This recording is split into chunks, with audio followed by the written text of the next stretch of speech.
李唔知你好，咁咧呢幾日咧都係西九法院都係支聯會案嘅開審，咁你都經常有去聽審啦。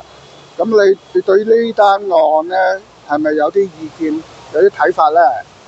係佢哋已經被關押咗千幾日，跟住嗰個審訊一直拖啊拖啊拖，拖到而家先至開始開審，咁樣對佢哋係非常之不公平啦。咁同埋曾鈺彤自辯啦，佢喺裏邊其實好難揾資料啊、案例啊嗰啲。今日都見到法官問佢好多嘢，佢都有時都未必可以，即係唔係好似其他人咁啊，撳一撳電腦即刻揾到啲嘢出嚟俾佢。咁都係一個好唔公平嘅審訊啦。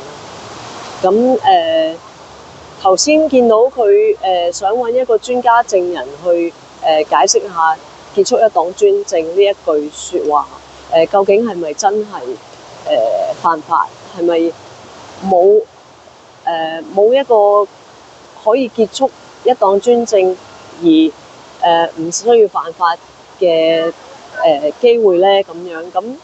睇得出官同埋控方都係保持一個態度，係根本就唔接受呢樣嘢嘅，咁所以就一度不斷咁樣用唔同嘅理由，甚至話嗰個台灣專家係另一個國家嘅人啊，點解要用佢嚟做專家咁樣？咁都係咁而家都係等待結果啦。咁希望呢啲法官有啲良心啦，佢只係要專家證人啫嘛，又唔係叫你一定要信晒個專家證人，咁你都俾個機會人哋上嚟講下嘢啊嘛，咁樣。咁據我所知咧，你就到法院嘅時候咧，輪候嘅當中咧就有啲事情發生喎，係咩事情咧？咁咧其實就前晚就喺度過夜啦嚇，點解咧？就因為有呢個排隊黨啦嚇，咁其實好荒謬嘅，喺香港呢個咁文明嘅城市，竟然出現排隊黨呢樣嘢，係有人係收咗錢，有組織地去排旁聽籌啊，去阻住啲正常嘅市民入去聽審。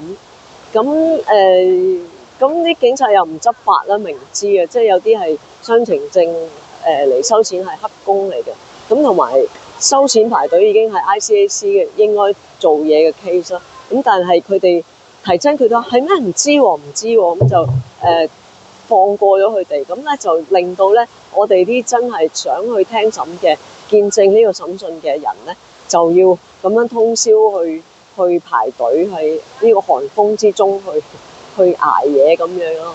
咁呢個係其實係香港之恥嚟嘅，但係無奈咧，佢哋即係覺得好似係好合理咁樣，亦都冇人夠膽去處理嚇。咁都好多謝今次有啲其他記者報道咗啦，影到佢哋話自己收錢排隊，承認自己係為阿爺做嘢咁樣樣。咁就警察都好有時嚴有時鬆咁樣嘅，我哋捉摸唔到佢哋嗰啲規矩同埋法則嘅。咁今朝我再去嘅時候咧，就接住我搜我個袋啦，咁啊就搜咗啲嘢出嚟，跟住咧佢要影低喎，都幾好笑，唔知點解要影低。可唔可以攞出嚟俾觀眾睇下？嗱，呢個咧係我已經掛咗好多年㗎，喺我自己個背囊後邊嘅一句：起來不願做奴隸的人。咁係國歌嚟㗎嘛，咁佢哋點解要影咧？咁呢個係我唔知參加某一次活動咁攞到嘅一張 postcard 嚟嘅。咁我覺得好靚啊啲字咁，同埋好有意思，咁我擺咗喺度啫嘛。呢張咧就喺某間店鋪見到嘅好有意思嘅postcard 啦，咁啲字好激勵，咁我又袋住咗，咁啊佢哋又影啦，跟住咧就有呢張我自製嘅嚇，咁啊專係應付啲搜查仲有喎，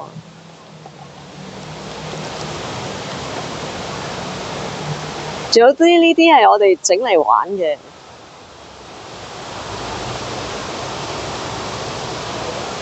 咁同埋呢個啦，咦？呢個都係睇嘅。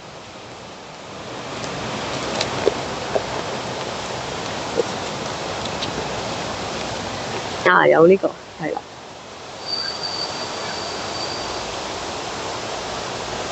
咁係專門係貨成日被搜身搜查用嘅。咁佢哋中意影有得去咯。咁當你到法院嘅時候，頭先我哋都曾經係想喺嗰度做訪問啊，法院度，但係有大批警員就注視我哋啦。咁樣呢種情況，你覺得點樣啊？唔係好明白點解咯嚇。咁頭先喺法院門口嗰邊，佢就話我哋話唔方便喺嗰度做訪問。咁都少少理解，因為有時法院出嚟，佢哋都會要我哋要行啊，唔準企喺嗰度嘅。咁我哋都過咗對面咯，點解佢仲要成批咁樣咧行到去你後邊？係啦，咁樣呢種情況常唔常見嘅？喺呢啲即係有事發生嘅地區就常見嘅，即係法院門口啊，或者係可能7·1啊、11啊嗰啲銅鑼灣啊、金鐘啊嗰啲地區就會出現呢啲咁嘅情況。好，唔該晒你。